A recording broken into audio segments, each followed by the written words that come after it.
wanna sleep in, cause I got something to prove. I gotta take what I hate and finally make a move. I think of you and all the shit you don't do. Well, I'ma make hella sure that I don't become you. I have no regrets, yeah, I'll tie up my chest. I'll never forget what it's like to be in debt. Been stabbed in the back bed, I'll show you what happens. Pass me the mic and I'll show you with action. I feel this pain, you already know. Turn that to gains, let my money show. I've got these things that I can't let go. Watch me turn this life into something that you can never own. I feel this pain, you already know. Turn that to gains, let my money show. I've got these things that I can't let go. Watch me turn this life into... Here we go. Good evening, good afternoon, ladies and gentlemen. Welcome back to another episode of High Top Sports. I'm in the studio with my man Steve and Chad, and everybody's favorite uncle, Uncle Lou. Guys, how we feeling, boys? Morning. Thanks for having me on.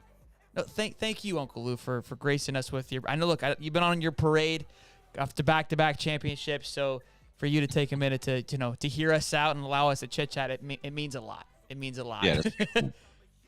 Steve, how you feeling, Bubba? I'm doing very well, my man. To Uncle Lou, look, like you said, the parades are never ending. They just kind of run all in together. You've got a parade for a national championship, a parade for a number one class. I mean, like, where do you find the time to just take a step back and be a fan? Well, luckily, I'm not much of a parade guy, so I actually skip out on the parades. But it has been an interesting couple of years to be a Georgia fan for sure. No doubt about it. I think about that all the time of like when we're trying to make content, and I think I learned from game 1 to game 2 as a Gator fan. Game 1, we beat Utah. The views that following week, incredible. Because when you're winning, everybody wants to come out to celebrate and have a good time. The next week we lose to Kentucky, it was just me and Steve. Nobody showed up anymore, and I was like, well, this isn't fun. So I was like, man, I can only imagine what it's like to win a Natty. I mean, you got every fan out there just looking to be a part of something. You know what I mean? So I was like, good for you. It's as a creator and being in that space, I know that it's exciting. So look, I hate seeing Georgia win, but as a fellow creator, I think it's awesome, man. I'm happy for you that you're able to enjoy that. Well, I think a lot of the viewers too, especially the ones that have been around for a while, I'm talking about the ones that aren't necessarily Georgia fans.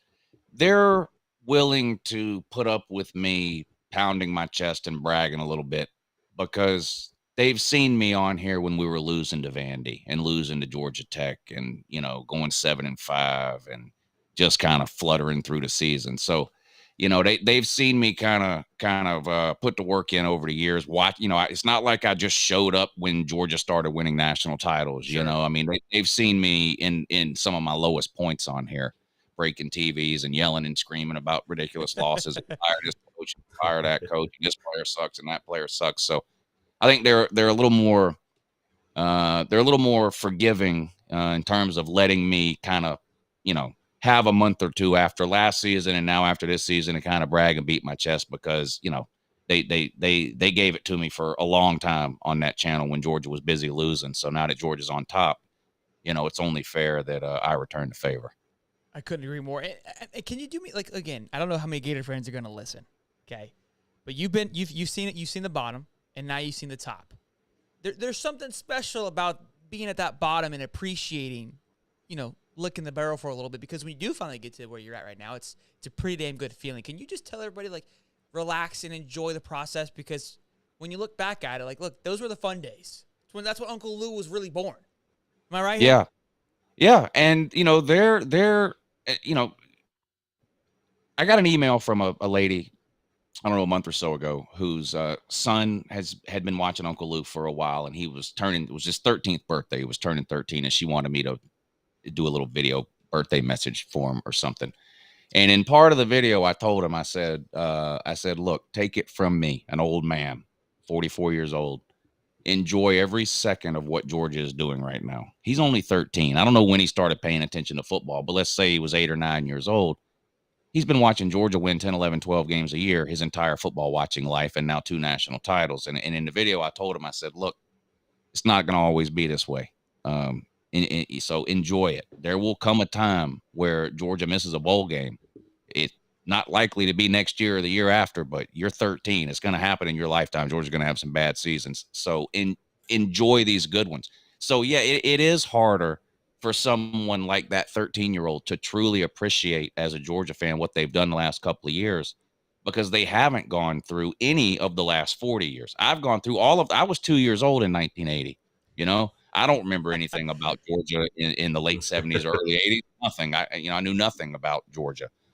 Then I was 2 years old. So this is the first time I've ever experienced this. And I've seen Georgia have what I would consider to be some really, really good seasons. And, good seasons are based on expectations heading in. 8-4 can be a great season for some teams. I mean, in the YouTube world, we get lost in the trash talk sometimes. And if you don't win a natty, everybody else sucks, that kind of thing. But let's face it. You put them in your season's over category. It's no big deal. Right. As much as it pains me and both of y'all to admit it, Tennessee had a hell of a season last year. For Tennessee to go 11-2 was groundbreaking. I mean, they've been dragging the bottom of the barrel for over a decade. I mean, so what they did last year is amazing. Now you contrast that with Alabama, who ended up with the exact same record, and all of a sudden they want to fire everybody they've got and get all new players, and oh my God, what a terrible season. So it's all about expectations based on what you've done in the recent past. But yeah, Georgia fans, whether you're my age or a new Georgia fan, you better appreciate what's going on now, because it's not like I expect Georgia to just, become a 2-win program overnight or something. But Georgia's not just going to continue to win national title after national title after national title. I mean, it's just not going to happen. And I think you can point to the Bama concept that you just mentioned. Yep. Like Bama just went through an ugly one, right? Saban said going into the season, well, last year was actually just a rebuilding year. This is going to be the year. That wasn't right at all, right? So I think, to your point, even somebody on the level of Bama, who consistently in the last decade has been very, very, very, very good, even this year, they didn't look very good, right? So you can almost kind of see that every once in a while, and it doesn't mean they can't fix it, but every once in a while you have that slip. How they rebuild, how they come back from it, how they determine what they want to do next year, and how they can fill the spots that maybe underperform is a huge indicator on whether they can continue that dynasty. And I think that's kind of where Georgia is right now. Yeah, Georgia's the best program in college football today. I mean, I don't think there's any doubt or any question about it. I mean, if you win 2 national titles in a row, it's hard to argue against that. I don't think I'll ever see another team, Georgia or any other, do what Bama did from 2009 to 2020. I don't think we'll ever see that again. 6 titles in 12 seasons. Like, I hope Georgia somehow manages. Georgia would have to win, 4 in the next 10 years? You know how hard that's going to – I mean, that's not likely to happen.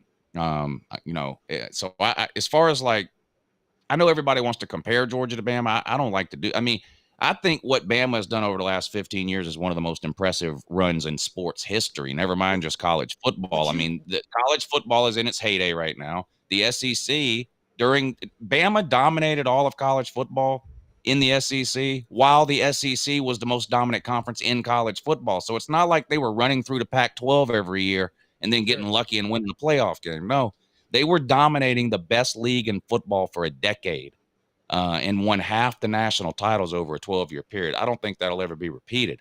But I think Georgia can make its own mark on college football over the next 3 or 4 years by winning at least one more national title. I think you need 3 national titles in a relatively short period of time to be really considered a dynasty. I mean, was Clemson a dynasty? I don't think so. Maybe if they win another one. You're not thinking you guys are on. So would you say you're in the dynasty in the process of? I mean, like what? Not even close. So if you win next year, you have to. You would say yes, then, right? Oh, you win 3, even if we don't win it this year or next year. Let's say we don't win another one until 2026. That would still be 3 and 5 or 6 years. That would then be a 5 or 6 year dynasty where Georgia won 3 natties. Okay. But I don't think just winning 2 necessarily makes Georgia a dynasty. Plus, only one SEC title in that, in the last couple of years. They've got the one from 2017, but they didn't go on to win the national title that year. So I think Georgia needs one more season like they've had the last couple of seasons, sometime in the next 2, 3, 4 years. And then I think, it would be hard to argue that they're not a dynasty at that point, but I wouldn't classify them as that right now. Okay. I love it. Thoughts real quick. You mentioned Tennessee. Is it lightning in the bottle, or you think you're something to be reckoned with for the next year? I am not completely sold on Tennessee long term with Josh Heupel in terms of national titles or multiple SEC titles or anything like that. I still think the offense that Tennessee runs is a little bit gimmicky. I'm not convinced that it's going to work in the long run. I mean, we've seen sort of these nuanced offenses come along every so often, and sort of teams don't know how to defend it maybe. And then as soon as defenses figure out it kind of fizzles away. I mean, let's be honest. Tennessee's plan is to run plays while the defense is laying on the ground.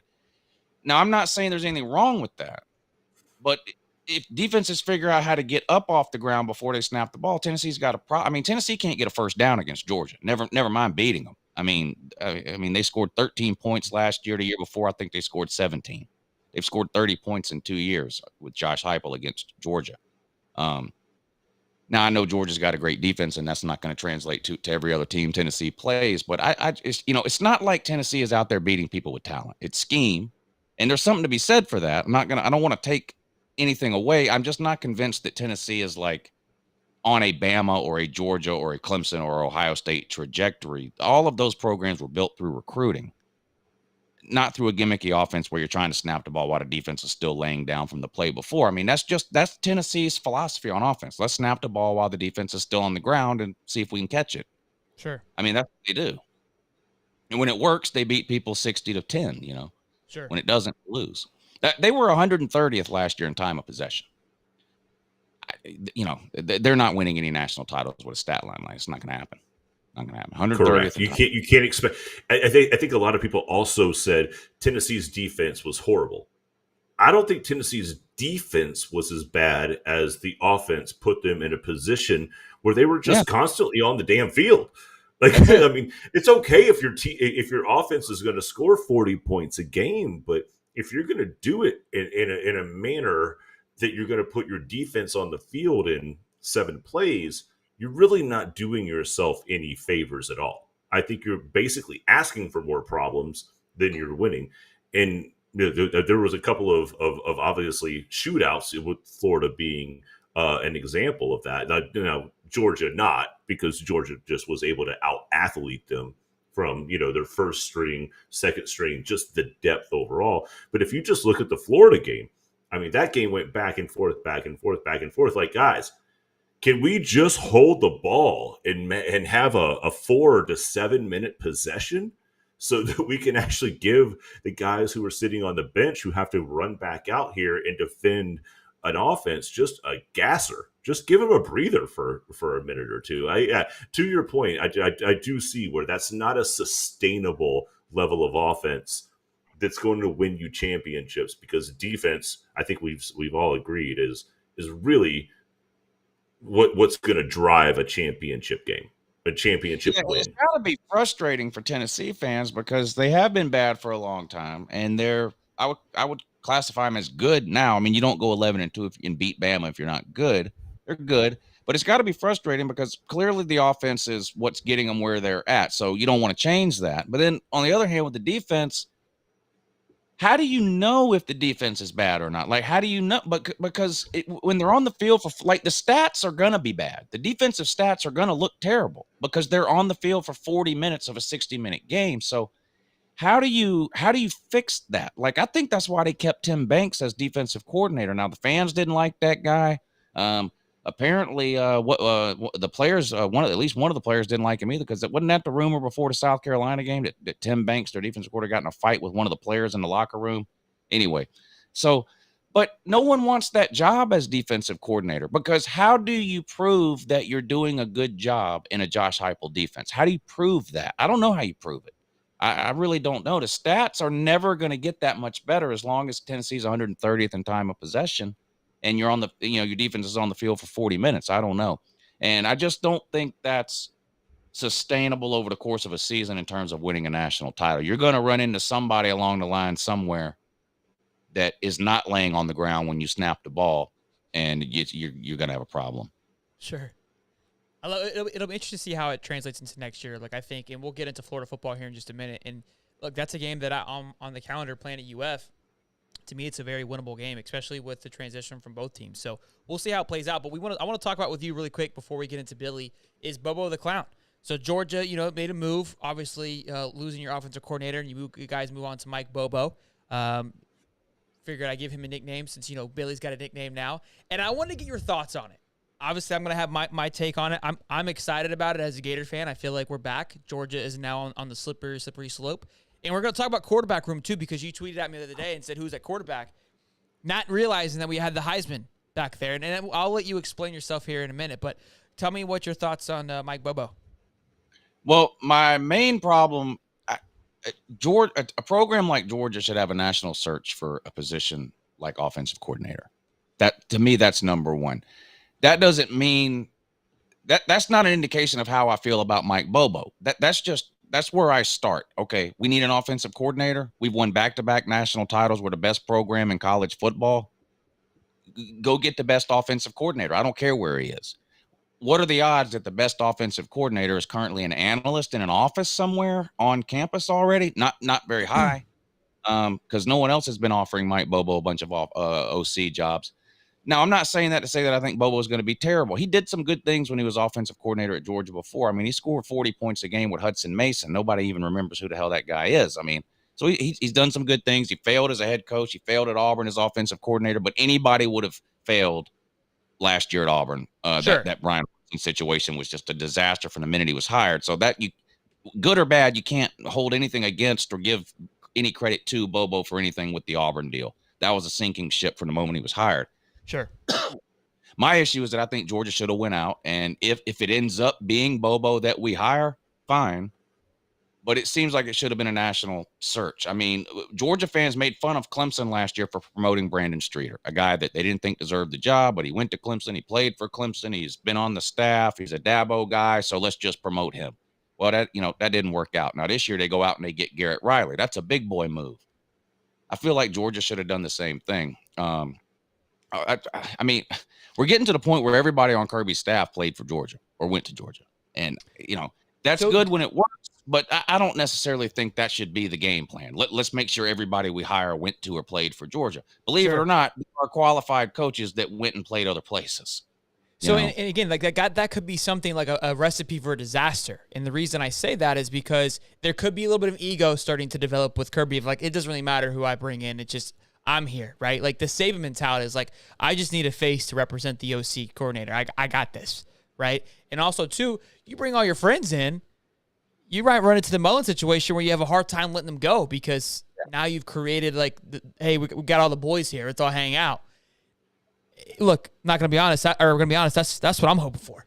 I love Kirby and Bobo have been buddies for 35 years. I mean, that would concern me. If I'm a fan, that's same with Will Muschamp. Now, anything defensively at UJ concerns me way less than anything offensively because really, I don't care what anybody thinks about Kirby. Nothing ever worries me about the defense ever. I don't care I don't care which players we lose. I don't care which coaches we lose. Nothing. You know what concerns me is Kirby still the head coach, and are we still recruiting in the top 5? If we are, Georgia's defense is not going to have any problems or issues. Sure, none of that concerns me. But these people that say, Lou, trust Kirby. He won back-to-back natties. He hired Monken, didn't he? Yeah. He's hired 3 offensive coordinators. 2 of them shit the bed. 1 of them knew what they were doing. He's 1 for 3. I mean, this is the same guy that hired James Coley. This is the same guy that kept Chaney around after we averaged 24 points a game, 103rd in the country in 2017 because we went to the natty game, woo. Well, yeah, but we didn't win it. You know why? We scored 24 points, dummy. That's why. You're not winning a natty scoring 24 points. So Chaney was terrible. Coley was terrible. Monken was great. Monken, best OC Georgia's ever had. But this idea that because Kirby has won 2 natties means we can't question anything he does, that's ridiculous. Alabama fans just got done running both their coordinators out of town on the first thing smoking. He's got 6 natties in the last 12 years, and he made 2 bad hires, Saban. So you don't think Kirby's capable of making a bad decision? Of course he is. And I'm not saying any of that to say that Bobo's not gonna work out. Or he's gonna, yeah. well, I don't know. It's a crapshoot when you hire somebody. I like some of what Bobo did at UJ before. I've got some problems with some of what he did at UJ before. But the other issue is whether you love what he did 20 years ago. I mean, he was the OC from 06 to 14. This isn't the same game anymore. All these rule changes and everything that have happened since then, and RPOs and zone reads and all this kind of, it's not the same game as it was when Bobo was a coordinator before. So whether you love him or hate him from before doesn't necessarily mean anything for now. Now he'll have a bunch of talent to work with that he's not used to having, but you can say that about Alabama's coordinators too, and they fell on their face. So it's a crapshoot. I'm going to be curious to see how it goes, and if it doesn't go well, I'm going to be very interested to see who gets the blame, because it's going to be one of 2 people. It's either going to be Bobo or it's going to be the quarterback. It's going to be one of those. And I think people. that's Kirby. It's not going to fall on Kirby this right that quickly. It won't. But if I'm a Georgia fan and I know Kirby's background and I've watched Kirby's defenses, even as a head coach, he's an amazing program coordinator.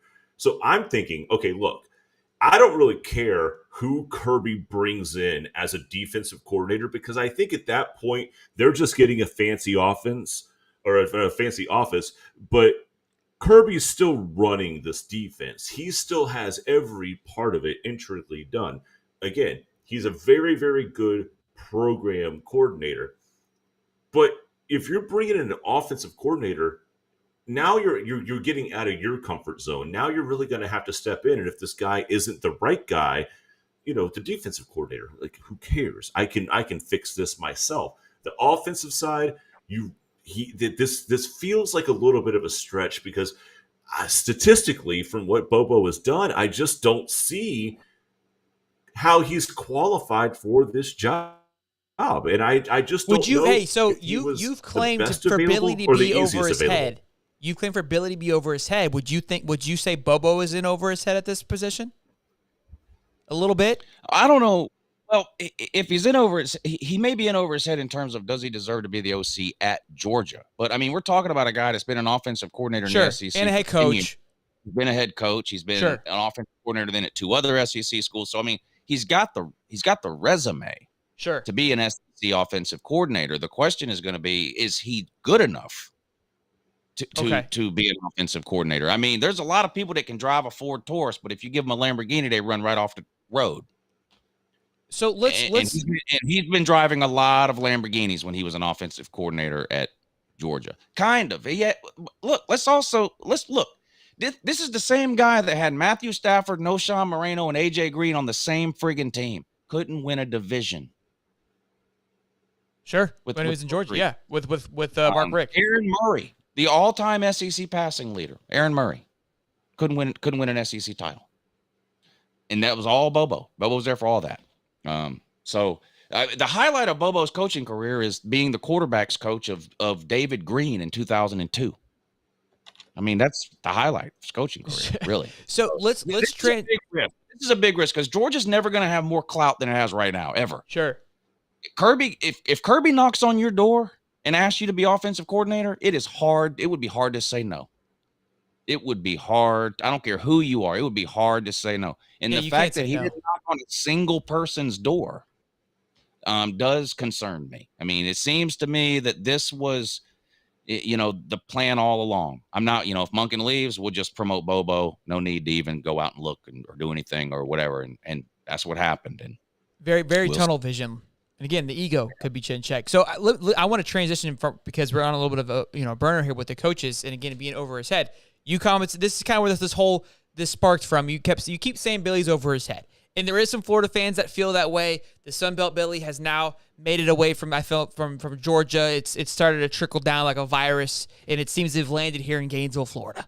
Okay? An article was written just about, I think, yesterday from a 247 writer. I can't think of his name at the very moment. Basically saying that Billy's going to be on his hot seat after year one, including Strickland, if he were to have another down season. And Steve and I were talking about this precast in the sense of, like, look, it may not necessarily be Billy's on the hot seat, but if he has a poor season, Strickland's going to be, his hands are going to have blood on his hands, and he's going to be let go. And so if the new guy comes in, are they going to want to take their, a risk in their job with keeping Billy at the helm? So all these things are very interesting to talk about, but I want to get your thoughts because look, is it a troll? With Billy being over his head? Because I'm doing some digging. I feel like, look, you can make some points, but at the same time, I feel like you like to rile up the fan base a little bit, and I gotta come in and step in and be like, yo, it's easy, okay? Take it easy on us. We'll beat us while we're down. To be fair, when the hire was announced, I came out in favor of it. I thought it was a good hire. I'm on video saying I think this is a good hire for Florida. Okay.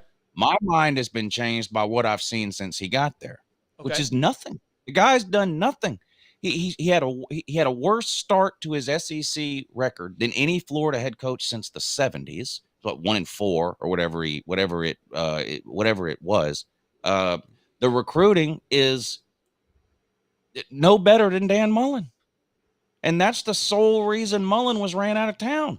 And then you've got the Jaden Rashada thing. And look, I understand that there's a separation between coaches and collectives and blah, blah, blah, blah. But we're not living in fantasy land. We're living in real land here.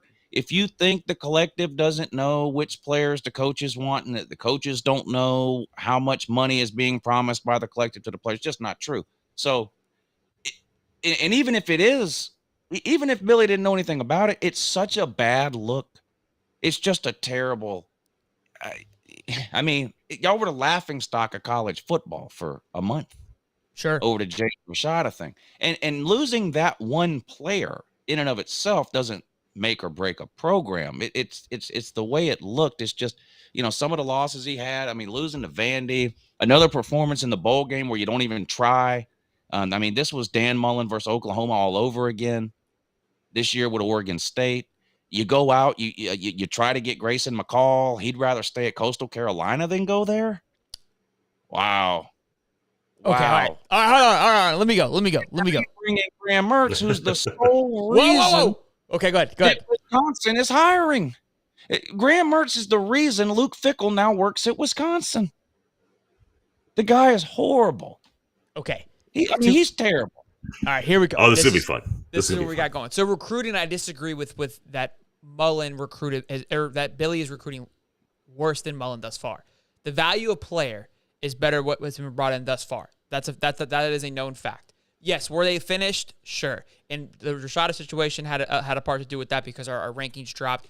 The portal obviously adds a little bit of a factor. Mullen didn't have much with the portal situation, so it's hard to compare those two things. I think you can have not a lackluster class, but you can fill holes quickly, a little bit better. You don't have to go out there and overstretch yourself in recruiting because of what's available in the portal. Outside of that, the value of player that came in versus what Mullen brought in is much better. So with 1 year, I can't say that Mullen's recruiting better. And I think on top of what we've already done in 2024, I think already puts that to shame with getting a top-tier quarterback, with getting a top-tier running back. You don't have a top-tier quarterback for 24. DJ Lagway? And you don't have him. Well, okay, so you had Jalen Rashada. You don't have anybody for 2024. You've got nobody. I understand what you're saying. Yes, he hasn't signed. Nobody. Sure, he hasn't signed. But when you go 4-8, then Lagway what? But if we're comparing to what Mullen didn't even have a verbal at this point. That is what if we're comparing the two coaches, which is what you brought up, Mullen didn't even have a guy saying, "Yeah, I'm coming over." So that I'll take that. I understand what you're saying. Yes, anything can happen, but at least we're making steps in the right direction. And after a 6-7 season and again an embarrassing showing in the bowl game, to pull some top tier players thus far, and a Chauncey Bowens who Kirby has been flying his fancy helicopter to see twice a week and take him out to lunch. Can you educate your viewers, because they get mad if I will do it? But this human potato that says we've already signed DJ Lagway, can you educate him? No, he has not signed with us. He can't sign until December. That is a fact. He has verbally committed, but no player can sign until December 21st or 2nd, whatever that day is. And then if they don't sign on that day, they can sign later on. But uncommit, decommit, recommit, flip to this team, that team, all that kind of. That's why I stopped following recruiting. He's not verbally. I pay attention to recruiting the minute the SEC championship game ends every year. Then I say, okay, who are we targeting? Who's this guy? Who's that guy? Now, you can't help but hear about some of the bigger names all year long. Like, so of course, I knew about Arch Manning last year and stuff like that. But following like the day to day, I used to do that, and it just, boy, it takes a special kind of person to be able to follow recruiting on a day to day basis. It drove me up the friggin' wall. Sure, but I think why they're saying with DJ Lagway is his commitment to Florida thus far has been over and beyond what any other commit we've seen from Billy Camp thus far. I mean, the guy's already visited multiple times. He's actively recruiting. That's great. We're now talking about things that are going to matter in 2025. Sure, yeah. I'm answering your questions. We got a little. Billy may not be around then, and that's what we're gonna get. We're gonna get into that in a minute too. So, again, for recruiting aspect now to his season, yes, it was a rough season, and this is why I've spoke with a lot of Gator fans, because if you look at his resume and his season in a nutshell, it's brutal. You lost to all your rivals and to Vandy, which Kirby did too. But I'm not. No need to I'm sure you already know that. Yeah, that always gets reminded of it. On homecoming. Yeah. On homecoming. And so look, and I'm not making excuses, just spitting facts. Every one of those games are very winnable. That is a fact. They were all, even the Georgia game was close. We had an opportunity. It wasn't like we got blown out. Doesn't make it any easier, but we were in it. Number one. Number two, Tennessee, which you and I just got finished talking about, had the year of its life we've ever seen in the last 20 years. Number one. Georgia obviously was Georgia. LSU found a hot spot. Should have been in the playoff, but they choked. Okay. Kentucky at that time was him. I mean, they were destined to go 11-1 if they didn't just Kentucky. You know what I mean? Right. So, and again, those big games in Florida State, same thing. Florida State finally found a rhythm after being our little brother for the last 5 years. And I'm not making excuses, but when we basically Florida as a fan, from what coaching and what we've done over the last 5 years, basically just limping along, it's going to catch up to us, and it finally did. And it happened to happen on Billy's first year, where he's got to come in and get things figured out. So I get where you're coming from when you look at it from way back here and say, yeah, like you lost all those games. Did you suck? Well, no, yes, but when you really look at it, it wasn't as, in my opinion, it's not as bad as it looks. To the quarterback situation that you addressed, okay? Graham Mertz. I did some digging. I did some research because who you guys got coming in, okay? You got Carson Beck, a.k.a. Sid from the Ice Age, okay? That is number one option, if I'm not mistaken, right? Or is it going to be, who was the other kid's name? Gunnar Stockton. Is that the guy? He's well, you got Carson Beck. He's going into his fourth year. Yep. Brock Vandergriff going into his third year. Gunnar Stockton going into his second year. Okay, so Gunnar's probably even further lower than that. The other guy's, the second guy's a 5-star, right? Well, depending on the service you look at, Brock Vandergriff is a 5-star for sure. Carson Beck was mostly a 4-star, and I think Gunnar Stockton was mostly a 4-star as well. Yes, it was the guy that I didn't mention that he was. I knew you had a 5-star on staff, so I only looked up the other two. I didn't look up your 5-star. Okay. Now, Graham Mertz, you said that Luke Fickell's there because of Graham Mertz. We're not even going to get into the play calling. I think Bobo was the offensive coordinator at Wisconsin while Mertz was there, but I won't get into that. Coming out of high school, which again doesn't really matter, but we're just comparing apples to potatoes here, all right? Stockton was ranked 124th nationally, okay? And Sid, a.k.a. Carson Beck, was ranked 250 nationally, while our boy Graham was ranked 65th. Now, a reason I bring that up is because, look, the three of these guys who are more than likely, unless the 5-star comes in, I didn't look. He's obviously was probably higher rated than Graham if he's a 5-star. Graham has the most experience in those two guys we just mentioned. Now, didn't have the best Graham has got a ton of experience. Yeah, which is why everybody knows how terrible he is. I mean, have you watched his film though, Lou, or are you just going off of stats? So would you? First of all, when people say, "Have you watched the film?" I don't believe you've ever watched any film either. So, have you watched? Have you watched a game? I've watched Graham Mertz play at Wisconsin. Yes. Okay. And you can also look up his touchdown interception ratio, which looks remarkably similar to Anthony Richardson. To your cousin, Anthony Richardson. Yes. Yes. And what was Anthony Richardson nationally ranked coming out of high school? I'd love to know. Way low. Ooh. Way low. Low. Do you look it up? I thought everybody wanted him. No. He was a low 4-star. Okay. And what about Emily Jones? So real quick though, Anthony Richardson also is going to be a top 10 draft pick. Stetson Bennett is not. But they're not saying it's the right move. Yeah. Tim Tebow can't complete a pass in the NFL. Do you care? He was ranked 204th nationally. Do you care that Tim Tebow can't complete a pass in the NFL? Tim Tebow got completely disrespected in the NFL. He would, and in this day and age in the NFL, he would be a starting quarterback in the NFL. Won 2 titles at Florida. Do you care that he can't play in the NFL? Oh, I mean, a little bit. Yeah, I'm a little upset about that. But I understand what you're saying. Like, it doesn't matter because he won my team a national championship. I understand. Look, I'm a team of the mailman, Stetson Bennett. I'm a fan. So I'm not taking shots at Stetson Bennett. I'm just saying that you took a shot at Graham Mertz. But what you've got coming in, I wouldn't be completely just like, hey, we're going to be okay. Because you got a new offensive coordinator in, which we just talked about, right? On top of a new guy at the helm. We're going to figure out pretty quickly if the mailman was really him, or if Kirby's got things going on, or if Monken was the guy. Right? It could turn fiery really quickly for Georgia, and I get like that's why I like. But here's my point: no matter who my offensive coordinator is, I'd much rather him have the ability to pick between Carson Beck, Brock Vandagriff, and Gunnar Stockton than Graham Mertz in a blown out flip flop. Off of what though? Because all you have.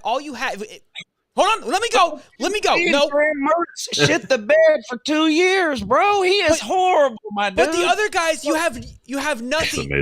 You have nothing from the other guys. There's no way you think Graham Mertz is a competent quarterback, sir. There is no way. The Homer Here's what I do know. Here's what I do know. Disaster. Here's what I do know. I trust Billy, and I trust when Billy says that we evaluated. On what? What do you have other than blind faith to back that statement up that you trust Sunbelt Billy? What? First of all, don't disrespect my head coach. You can do that on your channel, okay? Not on this channel. You leave my Sunbelt out of this. Yeah, look, I trust Billy. You're going to be like Alabama fans this year. Trust me. You're going to spend half your time yelling this right here. Run the ball, Paul. That's going to be Florida fans this year. Lou's going to be too. Look, Graham Mertz dropping back on 3rd and 8. That is the last thing you want to see. No, so here's they were doing that last year. We were yelling it last year, Lou. We were yelling it last year. Look, I think I trust in what Billy's able to do, on what he's been able to, the kids that he's bringing in through recruiting. Okay, with conversations that I have with DJ Lagway, who's 2024, who has signed.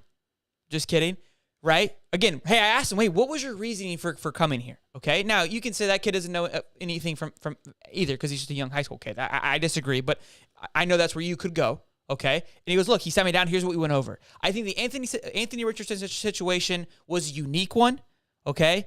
That it sucks because I felt like we had a Lamborghini, and it looks bad on Billy because, look, if this guy goes to the NFL and balls out, we're going to get Billy's going to get a lot of flack.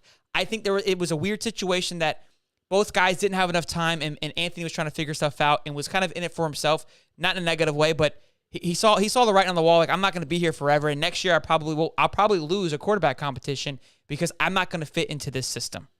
Okay, we're going to run the ball. I believe that running is going to be the key to our success next year. What I believe in Graham Mertz is that Billy's going to be able to have a guy that's a system guy that works into that system. He could lose the job to Jack Miller. I don't know. He may not be the guy. And Jack Miller, I agree. Jack. Y'all are in a world of hurt, dude. Oh my god, that might be the worst Power 5 quarterback I've ever seen. That Jack leg. Look, Jack. I was a firm believer in Jack, and then I saw the bowl game, and everything kind of just went. My stomach hurt. All right, so I hear you. I agree with you on that. Okay, but what I do believe is if we're 3rd and 5, if I had to choose from what I've seen from watching the Wisconsin games to what Anthony Richardson, what I do love is Anthony's legs and his ability to run. Don't feel like we used them properly last year. But if it's 3rd and 5, I feel with the play calling that Billy will be able to establish on what he did in Louisiana, that Graham Mertz will be able to maximize his potential more than what Anthony did for this system. I know Graham's not going to be the Lord and Savior, even though he is probably going to be the Heisman winner. But I do think that he'll fit into the system better than what Anthony Richardson did. Look, time will tell. I'm sure we'll have you back on, and you'll be yelling and you'll scream for Sunbelt Billy, okay? And we'll have our time. Go ahead. Because people are saying the same thing in the comment section, too, that he doesn't need to come in and be Superman. All he's got to do is be consistent, blah, blah, blah, to help complement the run. Okay, listen to me. I'm listening. He played at Wisconsin.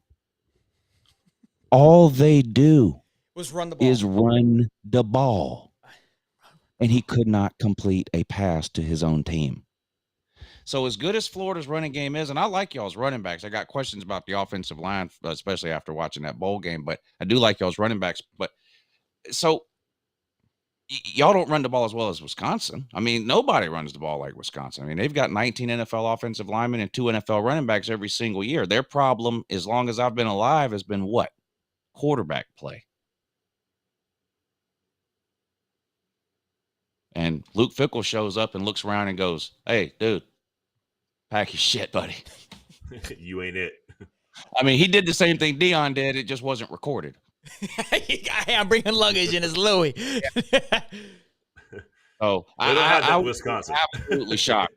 In fact, I think Jack Miller has a better chance of being a good quarterback in the SEC than Graham Mertz does. At least Jack Miller's got room to develop. Graham Mertz has been developed for 3 years. Can't complete a pass in college.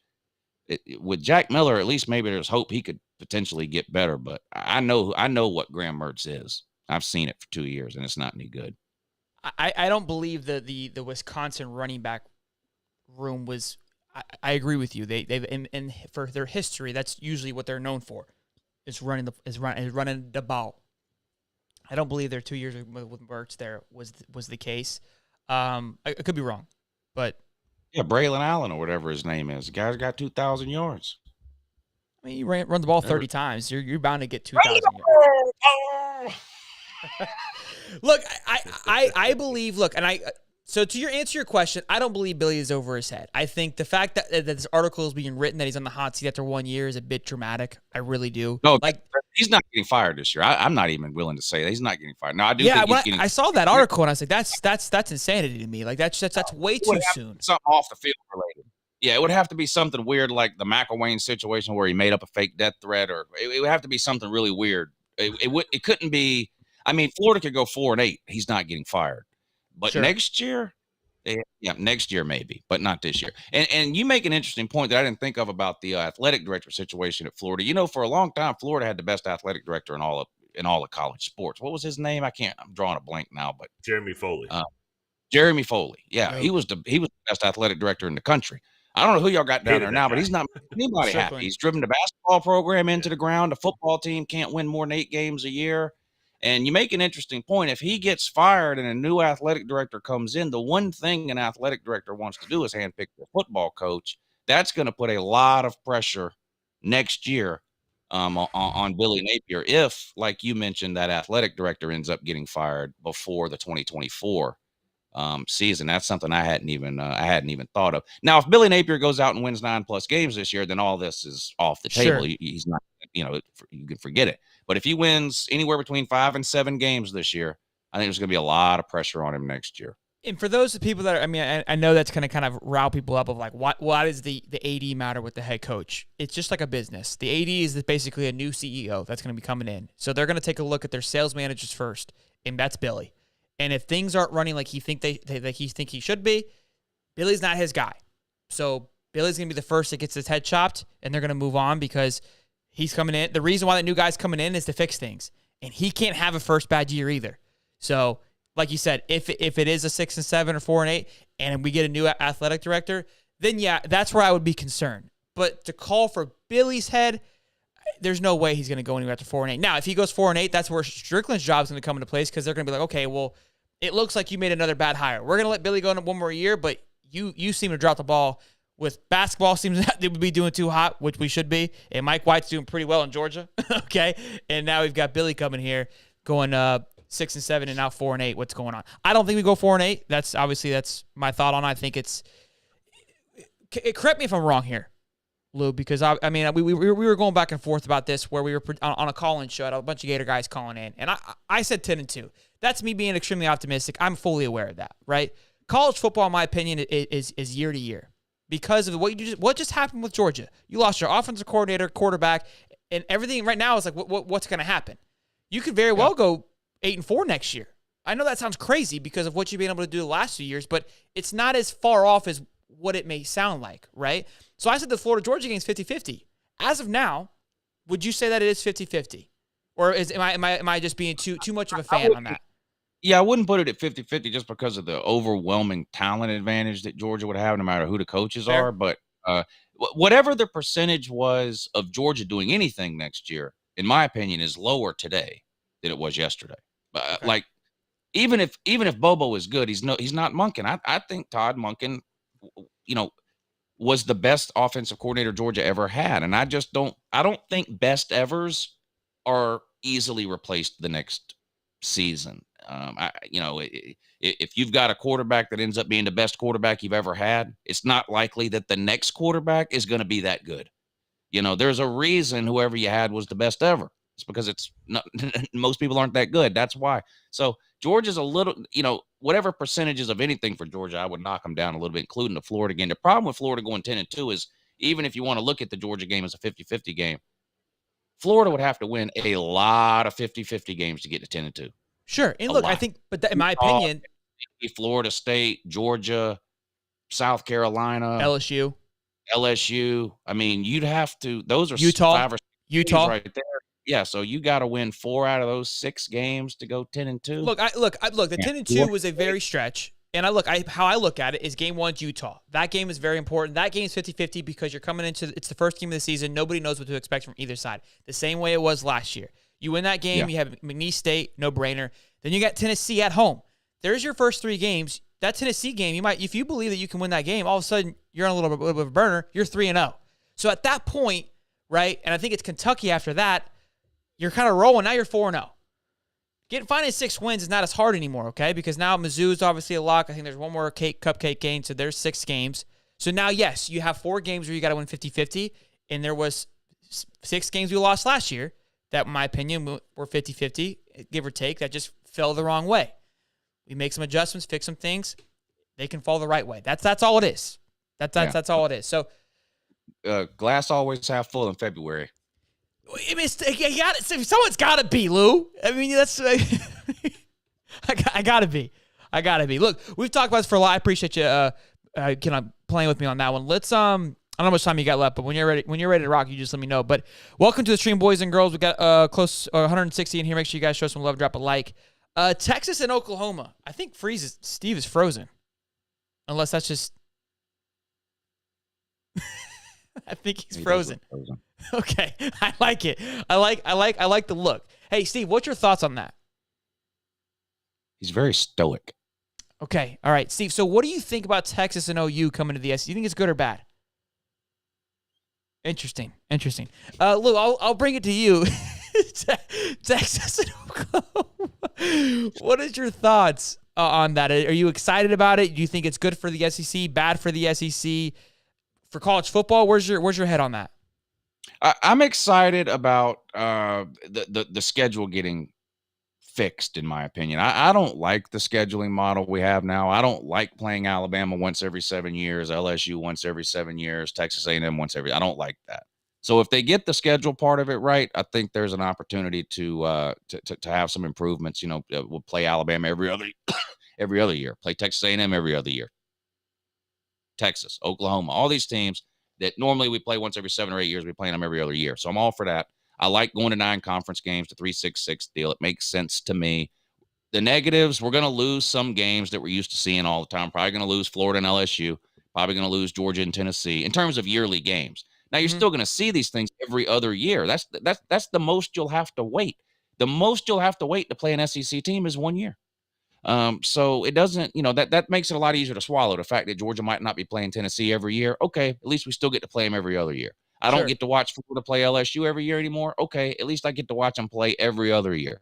Sure. And then in addition to losing that every year, though, I get to watch Georgia play Texas every other year. Georgia play Oklahoma every other year. I get to watch Texas and Texas A&M play again. I grew up watching that game Thanksgiving weekend, Texas and Texas A&M, and it went away for a long time. I'm excited to see that come back. So I think there's some obvious benefits to the expansion, mostly scheduling wise. Of course, money and all that, but that doesn't benefit me. That's stuff that benefits the school. I'm talking about things I'm excited about. Sure. The schools are going to be killing in television money with the addition of Texas and OU. What about for college football as a whole? Yeah, that's the downside to me is sort of the domino effect that it caused when that was announced a couple of years ago, and now you see the Big Ten go out and get Southern Cal and UCLA. And the problem is I don't have an issue with any of these moves that have been made individually. It's the cumulative effect of all these moves and the impact that that's going to have on college football becoming more of a regionalized sport. We're all SEC, or we're SEC guys. We run around beating our chests about how great the SEC is. Well, how do you prove that if there's no other conferences to play? Like, how do you prove the SEC is better than Pac-12 if the Pac-12 doesn't exist? Sure. And so I don't want that. I'm a college fan and not an NFL fan for a reason. I don't want to go to some two mega conference model where you only play teams from your conference until you get to the postseason and stuff. I don't want that to happen. I like there being an ACC and a Big 12 and a Pac-12, and I like those leagues to be competitive. I like to be able to brag when Georgia beats a Clemson or an Ohio State or an Oregon or whatever the case. Hey, chalk another one up for the SEC, that kind of thing. I don't think this is the end of college football and the sky is falling and all that kind of thing. I mean, this was one of the most watched seasons of college football in history. More people are watching college football now than ever before. So there are some obvious advantages and benefits to what's going on. The other thing you have to be on the lookout for is unintended consequences. The things you don't know. Like, we don't know what we don't know. Sure. Like in NIL, like, here's a shoebox. We're going to open it. Inside is NIL. Now, we don't know what's going to happen once we let this thing out, but here you go. Here's NIL. And now you've got all these sort of dominoes that are following from NIL, right? You don't, it's hard to foresee some of the consequences that may happen because the SEC chose to go get Texas and OU. Now the Big Ten go get their two schools. Well, what's Notre Dame going to do? What if they decide to go to the Big Ten? And the SEC's got to find somebody to get. Well, what if they go get Florida State and Clemson? Well, the ACC's done as a football conference if that happens. I mean, it'd be the Big East all over again at that point. I feel like the two power conferences, it's almost inevitable at this point. I just don't see it that way. Yeah. I don't hate it. I get your reasoning for hating, like for not liking it because of the traditions and the history and having the conferences. And I'm the same way. I got a buddy, Austin. He's a big Pac-12 guy, and he always likes to say that, beats his chest and say Pac-12 was coming back. I go and where, right? But those conversations die. Obviously, Steve likes to hang his hat on the ACC. He finds himself in a corner against a bunch of SEC guys, so he rarely has anything to say. But he tries, and it's fun. It makes that's where college football kind of grows from there. So I like it. I think because and what I do love too is that 9-game conference play. I give Steve shit all the time because playing in the ACC, it's like, dude, like you play 3 games a year, and then you're just like basically existing the other time. Like you're playing Boston College, Louisville, UNC. They're starting to get better. Duke. Like these aren't football schools. You know what I mean? So for me, growing up, obviously you had to go undefeated in college football. That was fun for its time. I like that we're getting to the point where it's like, look, you don't have to go undefeated because now we're gonna have a 12-team playoff. That makes the games a little like your season's over. Like your whole thing, your whole little gig that you do, you're still gonna have that. But when I was growing up, man, if you lost the game, you're like, all right, well, no need to turn the TV on this week because it was over. Yeah. And I hate you hated it and you loved it. When you were winning, the most incredible feeling in the world. But when you lost, it really did suck. So I do like that part of like, look, we can go watch Florida and Texas, and it's gonna be a kick-ass game. And we may lose this game. It doesn't mean the season's over. But I'm gonna get to enjoy this game, and like next week, it's like, all right, let's get back into it. We're still in it, so we can still go win it. I love that part of it. For me, look at the ACC title game last year. There was no reason to watch it unless you were a Clemson fan. There was no reason to watch that game. It's not exciting. It meant nothing for postseason. Now, fast forward to a 12-team playoff. Both of those teams were still alive to make the playoffs in a 12-team playoff scenario. It's exciting now. Just one example. Think about all the games that are played in November with teams ranked between, let's say, 8 and 20 that we almost don't even pay attention to because we're like, well, they're ranked 11th and they've got 2 losses. They're not making a playoff. So you don't even pay attention to those games in November. Well, now you will, because if you're ranked anywhere between 6, 7, and 20 or 25 in November, you're theoretically still alive for the playoffs, especially if you're on pace to play for a conference title. Whether you got 2 or 3 losses, doesn't matter. You win your conference title game, you'll still get in. So, because you hear a lot, this is going to diminish the value of regular season games. That's true. There are going to be some regular season games that don't mean quite as much. Like Michigan and Ohio State at the end of the year, a lot of years is a playoff elimination game. That's not going to be the case anymore. It's going to come down to seeding, though. seeding, still- winner gets a bye, that kind of thing. That's So it'll still value. have. Yeah, but That's still value. But nobody cares as much about seeding as they do about knocking each other out. Is knocking each That's other out true. is the whole concept Well, of if you're playing that late game Florida State game, when both teams are ranked highly, Yeah, knocking that's each other true. out of that top five. We're talking about the 90s, early 2000s, but you're talking about teams that are playing late season games that whoever lands that haymaker is knocking the other guy out of the contention of even being able to get into the conversation. And that's what this is doing. It's eliminating that edge of the game. To Lou's point, the Michigan-Ohio State game won't matter anymore because all it is like, if it goes back to just repeating last year, you have Michigan-Ohio State. So all the worst thing that could happen for Ohio State is they go to a 6th seed. But they're still, so I don't know, that feels weird. And then the other part of this whole thing is the way that the networks have kind of taken over this whole process. CBS has checked out. They are no longer a part of broadcasting the SEC, and which goes back to, like, gosh, that just feels like college football. The cocktail party, Gary Daniels, the 3:30 game, just all the things that go into the sound of that. So the CBS is out. Now what you have is Fox and ESPN, and they're trading teams right now. They're giving teams from one network to the other. They're basically buying games from one another in order to pay the conferences for early buyouts. Yeah. What's going to happen here is that you now have the media controlling what's happening in college football. The conferences are losing power here.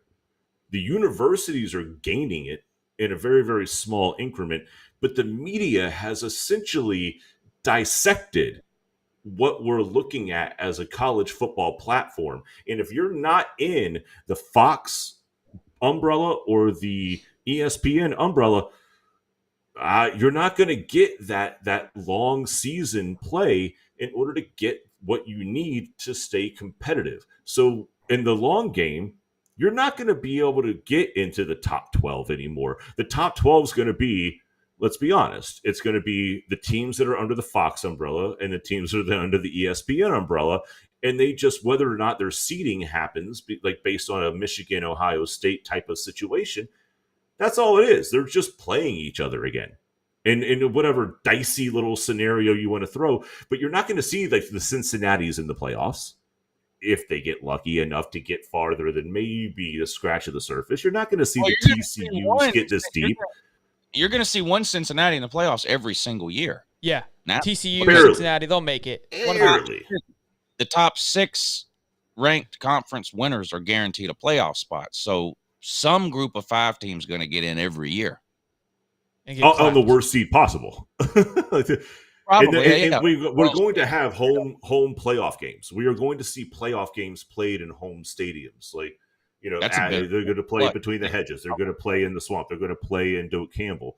That's going to be huge. That's going to be a big thing. So now you get these little sprinkle in teams that have to fit in. I just don't feel like they have a shot long term. Where I think the negative from all this is stemming from, because the SEC, obviously, I have a bloody nose to kind of just. The cocaine's a hell of a drug. The negative is, again, the Pac-12, right, with USC and UCLA leaving. Is the Pac-12 championship going to be exciting anymore? I mean, with Dion there, he'll help keep it afloat for a little bit, but if he starts to struggle, that'll go away. The Big 12, which I've loved watching the Big 12 championship. In my opinion, it's been the most exciting championship of the last 2 years. To be honest with you, the SEC's been a dud, and the Big 10 has been kind of a joke. It's just 2 shitty Big 10 teams, in my opinion, going at it. The Big 12 has been a blast, and now that's going away, although the 2 teams that are coming over haven't played in it. But it concerns me that those guys aren't going to find a home, because the SEC is going to be such a big, bad wolf that it's going to overpower those other conferences. And that's where, again, where you're saying, Lou, it's going to lose that spice of college football. Like, I'm excited to see who's going to be the Big 12 champion.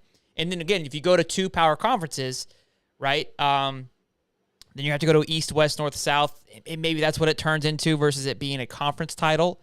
It doesn't have the same – it's the NFL at that point. So It'll be interesting to see how it plays out. I think there's a lot of good out of it, and I think I'm always optimistic on things, so I can only see the bright side of it.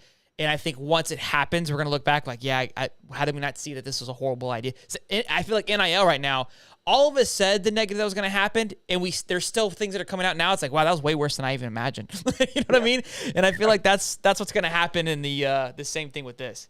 Well, and I think it's compounding the problem that all of this is. I mean, there have been major changes and shifts in college football over the years.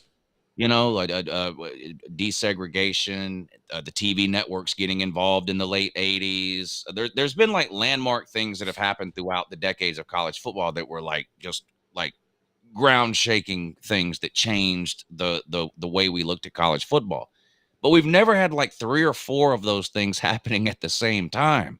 And that's what you're having now. You got NIL, transfer portal, expanded playoffs, conference expansion, and TV networks exerting more power over college football than they've ever had before. And it's all kind of happening at the same time. And there is no regulating body overseeing any of it. Yeah. No one is in charge. To compare it to the NFL, and again, I'm a college guy for a reason. I like college way better than the NFL. But in my opinion, the one thing the NFL gets right is that the buck stops with one guy. And I know that a lot of people don't like Roger Goodell because of the decisions he makes, but at least he makes the decision. There's something, yeah. There's a one person going right or wrong. You're gonna piss somebody off. There's no way around it. And sometimes that person just like the UFC with Dana White.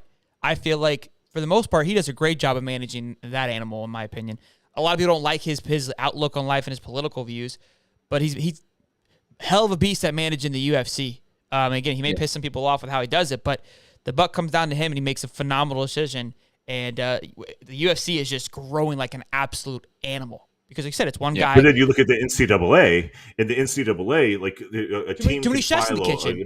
Too many chefs in the kitchen. But dude, they send a waiver or a claim or dispute, for anything. They send it off to Indianapolis, which I believe is where they're headquartered out of, and it's like, what happens next? Nobody knows. It just disappears into this abyss. Jim Harbaugh's laughing in their face. And I don't blame him because what can they do? Tennessee bent over backwards, did everything the NCAA wanted them to do, turned over all this information, which is what we've been told for decades that's what you're supposed to do. Comply. The NCAA 2 of these, what are they going to do? There's nothing they can do. Nothing. They have no power. I don't even really think the NCAA wants to be involved with college football anymore at all. I think they would be perfectly fine if some other entity or individual or commissioner group or somebody would just come in and take it over. And I think college football would be better off too. We almost didn't have a season in 2020, not so much because of COVID, but because there was nobody to tell everybody what to do. Ohio State played 6 played 11 games with one non-con. The SEC played 10, conference only. Big Ten played 6, except for Ohio State, who played 4, even though the rules said you had to say 5, but they changed the rules midway through the season so that Ohio State could be postseason. It was just a complete disaster of a season because nobody was in charge. You have to have somebody in charge, and they're not going to make everybody happy. But when Tennessee gets caught buying a player, that guy needs to get on a plane, go to Knoxville, look at somebody and say, okay, this is what your punishment is. You either like it or you don't. Next time, don't get caught cheating. I mean, I don't know what else to tell you. Bye. Get on a plane, go home. But thanks for all the bank account records that you turned over to us in compliance with our request. So thank you very much. We appreciate that. You're also still suspended. Why would I bother? What am I doing here? This segues into the next topic quickly. Louis, are you still good to go? Yeah. Okay, cool. Real quick, though, I do want to give Louis a shout out. I feel like, again, you get a lot of shit, Lou. I don't know if you know this or not. No, what? Really? Yeah. You get a lot of. Wait, look. To be fair, we were once part of that, and I still give you shit. It's a mutual respect. I don't know if you saw. I tweeted at you today. I know you don't know how to really use social media. I think you're still on MySpace, so it's every now and then you pop up. I'm like, holy shit, he found his phone. But I tweeted at you today, kind of giving you some razzle dazzle, and then you weren't texting me back. I was like, I pissed. I crossed the line there, boys. Not really, but they are. The chat seems to have found a love for you as they're starting to appreciate your thoughts here, and I like this is why yeah. They're like, look, they hate that they're agreeing with you, and I think this is what people don't see is like, look. You're a reasonable guy. You know what you're saying. But like myself, when the shit talking table gets turned on, you gotta send it. There is no backing down from that. But I'm glad that everyone gets to see a different side of you. And look, they're gonna hate you in 6 months from now. But for now, Eat a Dick Racing says no props salute. Just kidding. We're right back where we started. Forget everything that I just said. Let's I bet he's that guy. I bet he stays full. I love it. Hey, we got over 200. Over 200 people in here. Let's show some love. I bet he's eating right now. Let's just mad over the microphone. Just I know for a fact he's eating right now. Hey, get off of there, buddy. Enough. You've had enough. I know Eat a Dick Racing appreciates that. He loves that. Make sure you guys drop a like, show some love, boys. I appreciate it. All right, this is Steve's topic here. This is what Steve, he worked up at the kitchen all day, and it's an interesting one. It's funny thought. It goes back to what we were just talking about with the NIL, and basically nobody has any control and everybody can do what they want. With doing what they want, Miami did that this season in recruiting and basically just Texas A&M did 2.0 and bought every player that they possibly could get. No shocker there, no big deal. Where it kind of gets interesting is they just hired an offensive coordinator and a defensive coordinator, and everyone's like, who? Yeah. And the question is if Ruiz can buy all of these players, why isn't he buying coaches? Where are we missing? Right? Why is that? Should that be a write on the wall of what's actually happening in Miami and that it's fluff? Steve, I'll pass it to you, bud. No, it just feels awkward, right? I mean, so you've got Cristobal there, who everybody seems to be completely bought in, but his first round of hiring took forever. He couldn't get the guys that he wanted. He ended up with Josh Gaddis from Michigan. He ended up with Kevin Steele, who has the longest tooth, I think, in the NCAA coordinator history. And both of them are gone after year one. Let's look at Ruiz and what he's able to do in the transfer portal. What's he able to do in NIL and things like that. Like, why is it? And Lou, I was excited to ask you this because I'm an FSU fan.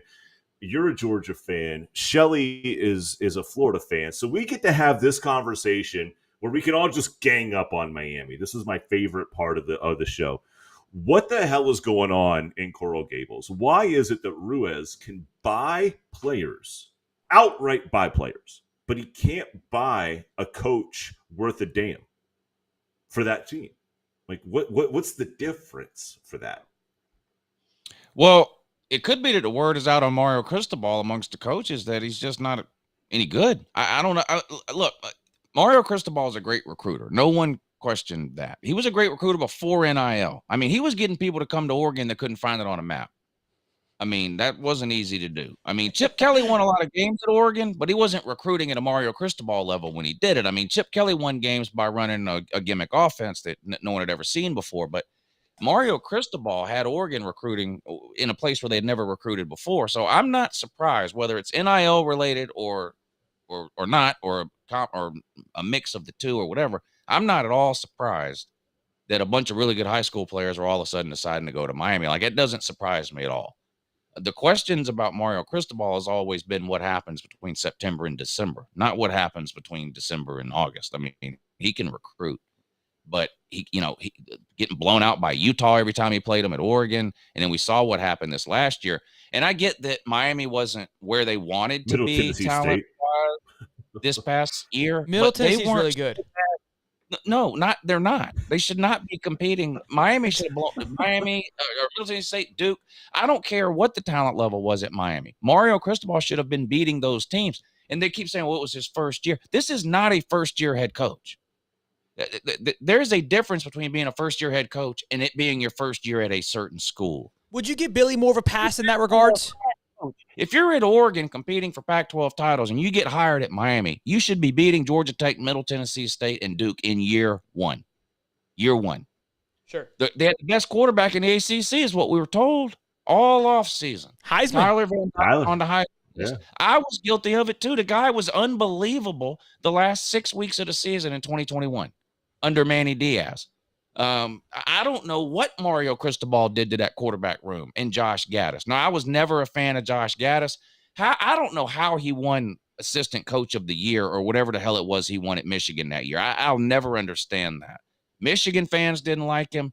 Miami fans didn't want him. He was hired anyway. They're glad he's gone. I don't know. So I don't know what happened, but Mario Cristobal has got to start winning football games. Buying players, first of all, that's not going to last very long. These millionaires, they're not trying to build programs. They're trying to build teams. So that's not going to last, but recruiting will last. And Mario Cristobal can recruit. But you got to start winning some games or it's going to become harder to get those same recruits to come there. It's one thing to show up to Oregon and convince 5 stars to come in year 1 and 2. Now at Miami to come in year 1 and 2. You've been there 3 or 4 years, winning 7 or 8 games. It's going to be a lot harder to convince those same caliber player to come because they're going to want to win. They're not going to want to go there. So Mario Cristobal has got to figure out whether it's through the coaches he's choosing or his sort of overall philosophy or something that he's doing. There is no excuse for some of the losses that Mario Cristobal had this past season. It's unacceptable. Yeah, I think that that's the interesting part. Like what you kind of just nailed it on the head of. He's landing all these kids. The kids don't see the writing on the wall as much as a player coming in or as a coach would coming in. They see the dollar signs. They see it's Miami, which to me is a dumpster fire. Doesn't make any sense even that point. I mean, look, I hate to say this, but I've got a friend at work from Georgia. Athens is a pretty kick-ass college town. Coral Gables is not a kick-ass college town. So the reason they're going there, I mean, it's pretty obvious. And again, it's not long-lasting. I think A&M showed that. And again, like you just said, those millionaires, one, if it doesn't turn into results, they're not going to pay forever. They're not going to sign checks forever, and that's going to go away pretty quickly, and then as is Cristobal. 2, buying teams and not building actually something special, which this is where I support Billy, but we're not going to go back to that train. Again, doesn't last long either. For the fact that you've got coordinators leaving, which claimed was they were being begged to stay, to go do a lateral move, that's interesting. Now, I know Alabama's offensive coordinator was a lateral move too. He went to Ole Miss, right, with Lane Kiffin. Correct? That lateral move is a little bit different because that was Nick Saban firing him as an offensive coordinator, but allowing him to make the decision to leave so he didn't have any negative towards his name. That's called a gentleman move, okay? Gentleman's touch, as you like to say in beer pong, okay? Is like, hey, you're going to say that you're leaving, but we all know what the reality is here, okay? We're not going to give you a severance. Don't let the door hit you on the ass on the way out. This situation was, I'm not going to be successful here. I didn't do enough here to move up, so I've got to move over here. So it is interesting, like you're saying, with all the money that is there, that they can't buy a top end coach. And I guess that's kind of my other point, right? Is that like some of these coaches are mercenaries. Right? They know, like, let's take Kevin Steele, for example. Kevin Steele has been everywhere in his career. You mean to tell me that Kevin Steele is more interested in being the defensive coordinator for Alabama, likely for 1 year, maybe 2, but yet Miami can't pay him enough to stay for 2 more years? That's the part that I don't quite understand is, even if you don't want Josh Gaddis and you get rid of your offensive coordinator, you wanted to keep your defensive coordinator. You wanted to keep Kevin Steele. I understand Alabama offers are very difficult to deal with, but Kevin Steele's been everywhere before. Offer him more money if you want him. Already been at Bama. Offer him more money. Yeah. He's already worked for Nick Saban before. So where is this mercenary style concept? Where is the concept that you can go buy these kids off the NIL market, whether they're coming off the portal or at a high school, but yet you can't convince your own defensive coordinator with money? Look, I understand that getting in a bidding war with Alabama for a defensive coordinator might be something, but they didn't lose a bidding war. Where's this Ruiz money now? It feels like he spent it all. He spent it all on part. Kermani. Yeah, Kermani clearly, took it to Colorado. It just feels like a weird dynamic there. Ruiz wants these young kids coming in, but he can't keep coaches in that school. The chat is on a whole other level tonight. I'm loving the energy. It's unreal. Lou's spicing them up. How do you develop all of these players you buy when they have a different position coach and a different coordinator 3 out of the 4 years they're there? And because that's what has happened at Miami. If you go back the last 3 or 4 years, they've had something like 4 offensive coordinators. Forget the number of head coaches they've had. It's been something like 4 offensive coordinators in the last 5 years. We're going to see a mass exodus, just like we saw with Texas A&M. It's going to be a mass exodus. They have a bad year again. Then it won't surprise me at all. To lose both coordinators, to have to reset, and if you go into another 4-8 season, year one, and losing the games that you did, and I don't know. Like, I don't follow Miami that closely, obviously. How the articles for Miami not being on, Cristobal not being on the hot seat, if it's not, is unreal to me. That coach. That first-year head coach should be way more on the hot seat. Outside of having a top-tier recruiting class, I get like that's somewhat saving them right now, and being number 1 in the ACC, which isn't that big of a brag, but they did finish top 10 overall. So that was pretty massive for them, especially what they with an $8 million contract. He's an $8 million head coach, and didn't go to. That's a lot. That's a lot to go 4-8. And if you do that again, it doesn't look like it's going to get any easier. Look, FSU's getting better. North Carolina's going to give him on his contract. I have no idea. 10? Probably 7 or 8. Oh yeah, yes, I would say 7. Yeah, so they can't. I mean, well, they had to get him from Oregon, right? They had to get him down from the West Coast. Look, I love it. I mean, I love the dumpster fire that's going on. I love like just the insanity from Miami fans thinking that they're going to do something, but it's definitely fun to watch. Last thing here, and then we're going to do the giveaway for the signed helmet that we've got right here.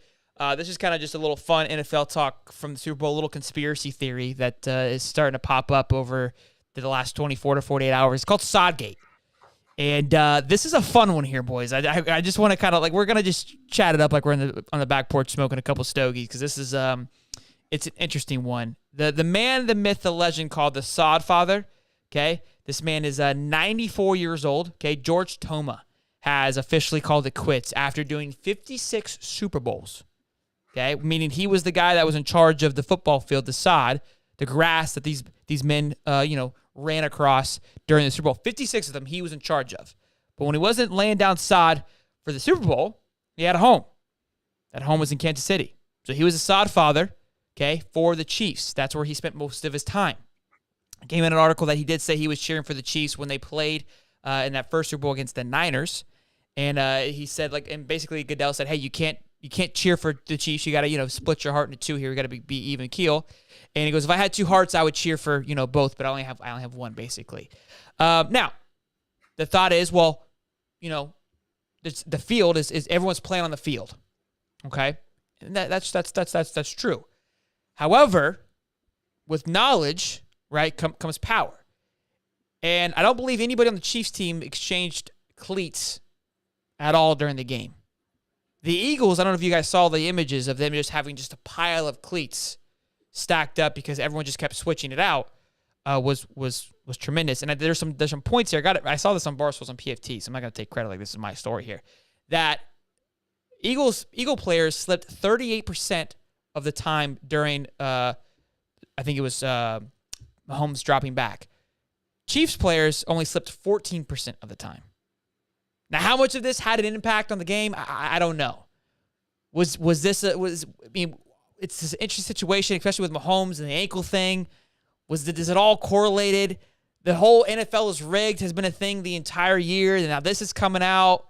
There's 2 parts. Is it a thing, or are we finding ourselves back into a rotation of the Tom Brady era? Because I remember when Tom was winning, there was always some kind of gate that would get invented that basically tried to tarnish the victory from Tom. Well, everything has to be a conspiracy now. That's we're just where we're at as a society. It's whether it's sports or politics or whatever. Any subject now. No, Occam's razor just doesn't exist anymore. The most obvious answer is usually the right one. That's just completely out the window. Now everything is a giant cover up and conspiracy. what I think happened with the grass is, besides this 90-year-old just not knowing what he's doing anymore, is the NFL is so meticulous with how they handle everything and the rules, and this is what you have to wear when you do your press conference, and this everything just laid out. I don't. The grass they used is a brand new grass. Has never been. It was just invented. Like it's never even been. Nobody ever played on it before. It's not my front yard. No, it's like this. Oklahoma State invented this new grass For the Super Bowl. for the Super Bowl, and this was the first time it was played on, and it was just a complete disaster. So Brilliant that's idea. got to be at least as much to blame as Sure. the fact the Sodfather lives in Kansas City, or whatever else. But yeah, but there you can find articles on that too. It's crazy too. So Oklahoma State developed this. NFL players NFL players don't want to play on AstroTurf. Turf. They want to play on real grass. It's better for their ligaments and shit to play on real grass. But there are some obvious maintenance advantages to AstroTurf or whatever. So anyway, I guess Oklahoma State has a world-renowned, I don't know if it's just an agricultural school or whatever, but they have a department that specializes in grass or whatever. And in conjunction with the NFL, Oklahoma State has been developing this brand new strain of grass for years and years and years. And they actually went out to Arizona over a year ago, planted this shit, grew it out there in a controlled environment. And then there's video you can watch of them cutting the grass up off of this field and toting it in to the stadium, this brand new grass. And come to find out, it's terrible. Shit don't grow. Here's what I love about this. Here's the part that you guys don't see, okay? Lou hops on the show. Late, mind you guys. I want to make sure to remind him he was supposed to be on 8. He came out like 8. He's a prima donna. He just kind of does what he wants. It's whatever. It's Lou. I get it. And we're chit-chatting or whatever. And I run through the topics really quickly. And I go, hey, we're going to talk about Sodgate. Is that cool? He goes, yeah, I'm ready.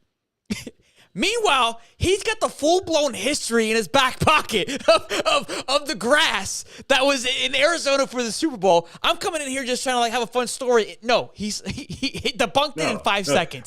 Like the man has actually tasted the grass. Like he was like, I ordered some from Amazon. Lou's like, hey, hold up. I flew out. I expected what Oklahoma State did, and I just like I'm not impressed with what they did. This whole Sodgate's bullshit. Okay, here's what actually happened.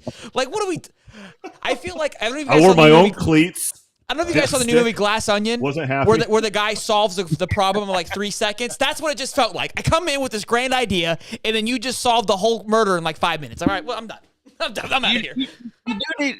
Y'all do need to look up the article about the grass being from Oklahoma State. You just told me, Lou. What do I need to read about? What kind of soil they use? Everything I say, though. But yeah, so you need to look it up. It's just hilarious. They bring this group out from Oklahoma State. They're going to solve every problem the NFL's ever had between the players arguing with grounds crews. Should we do AstroTurf? Should we do real grass? Well, we got the best of both worlds here at Oklahoma State. We got this brand new thing. It's real grass with a lot of the benefits of AstroTurf. The players are going to love it. The leagues are going to love it. The teams are going to love it. Let's try it out at the Super Bowl. I saw. Why not? No, not a practice game. Not a practice facility. Not a game. Not a game. I saw an interview with Ian Rappaport where he all of a sudden he was a scientist. Now I don't like to shit on it because obviously we all have our opinion here, but he was defending why the grass got slippery. And he comes on and he goes, well, they had the halftime show and they had the floating, stage that came down and it warmed up the grass and it made it really, really slippery. I'm like, what are you, a fucking scientist now? Like, how many Super Bowl parties have we had over the last 56 years? This never happened. All of a sudden, this is hotter. This stage happened to be hotter and just made everything slippery. Like, how you thought that up? I'm like, yeah, this is gonna go over really well. Like, I watched that and it was on Pat McAfee. It's like I'm like, anytime there's a hurricane, right? Like, so Lou, you're in Georgia, right? So you every once in a while, like you'll get caught in the cone, right, of a hurricane, right? Yeah. Welcome to Florida, man. Anytime there's a hurricane, everybody becomes a meteorologist. oh, dude, you're so. Everybody knows Hey, exactly how Pressure works. Hey, easy, okay? I know what the hell I'm talking about. If you understand how Florida works, okay, you've got the way the ocean works, okay? That's why it never hit St. Augustine, because the Gulf Stream, the stream pushes it out, okay? Like, it's facts, bro. Like, how do you not know this stuff?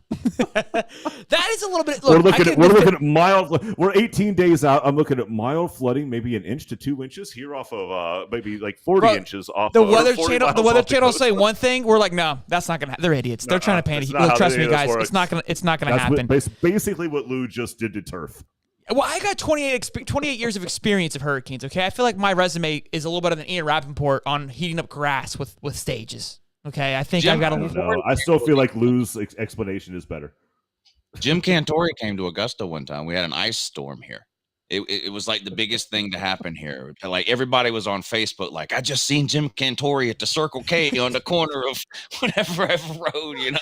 People standing out on intersections and shit, trying to get a picture of Jim Cantore. That weather, you know, he's the weather guy that goes to every natural disaster. You know, hurricane. Well, I mean, you're always looking for the guy who's out in the storm. Like, nobody should be out here. Yeah, nobody should be doing this at all. It's basically Shelton, because he actually did that during a hurricane that we had about a don't year take or so it ago. easy. This is incredible. This was an absolute blast. One last question, and then we'll let you go. Uncle Lou, again, a pleasure. Love having you on. Want to have you on more often. We talked about it. I'll get with you afterwards. Bud to Stud, I think I said that right. Says, love the show, guys, but would you guys rather watch Texas versus Auburn or Ole Miss, or the Gators versus Tennessee? I know it's money, but does the SEC need Texas and OU? I'll go first.